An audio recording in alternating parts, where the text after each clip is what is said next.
Hey church family, this is my latest update video, and in this video and in next week's video I want to just help us to continue to consider the priority and the place of fellowship in the life of the church. This whole term we're wanting to focus on just this one idea that the early church in the book of Acts, particularly in Acts 2 we see this, that we're told that they devoted themselves to fellowship. It was of that importance that the New Testament writes it down, that they were a people devoted to fellowship. And yet for me, and I'm guessing for many of us, there are a whole bunch of kind of challenges to living a life that's devoted to fellowship. And so I just really want to kind of try and engage with some of those things that can stop us from being devoted to fellowship. So here goes.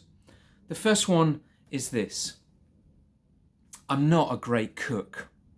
If that's you, if you think about fellowship and the first thing that comes to mind is I'm just not a great cook, and so you then discount yourself from having people over for a meal and sharing your life with them, then I'd like to encourage you that baked beans on toast again and again, and friendships being built and becoming deep and meaningful is 1,000 times better than a Michelin star meal that never gets cooked because you're worried about not being able to cook it. And so my encouragement would be, go for what you can go for.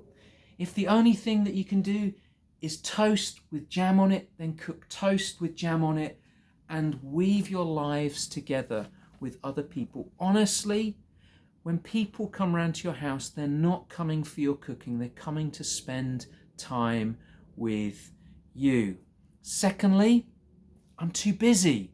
I'm too busy for fellowship. Adam, if you saw my diary, then you would understand that I'm just too busy for trying to build a life of fellowship.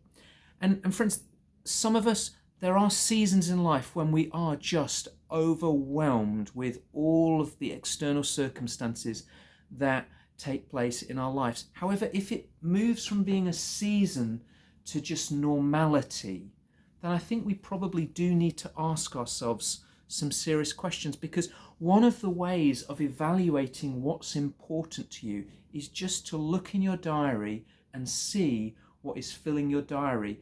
And if fellowship is absent from your diary, then maybe your diary is saying to you that fellowship is not important to you and I. And so, friends, if you're too busy, maybe this season, maybe the next few months is a month for evaluating the things that you give yourself to. And maybe it's about reducing some of those things so that you can then give yourself to other people in the church community and to people outside of the church, to be welcoming them into your home, to be having them over for cups of tea, sharing your lives with them. Thirdly, I'm worried about people's dietary requirements. Now, friends, this is a very real issue. For some people, eating food actually is quite problematic, but I don't think it necessarily needs to be a big issue.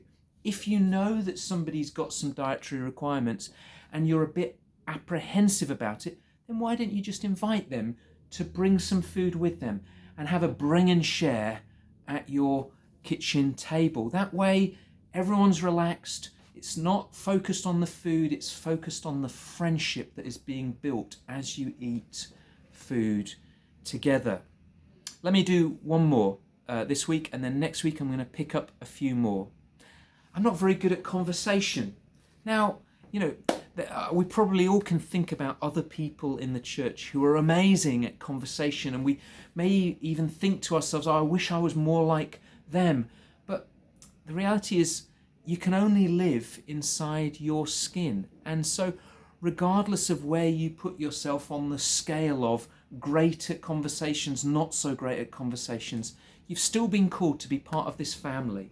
And so I want to encourage you to go for it. Even if you find conversations difficult, I think it is something that you can learn. I think learning how to ask questions, how to be attentive to other people, how not to be distracted by your surroundings, but to really focus for an hour on the person that you're having a cup of tea with, you can learn to grow in those things. And so, friends, why don't we all give ourselves to fellowship over this coming season and not allow these 4 things to stop us from the richness of what it means to be people who are devoted to fellowship.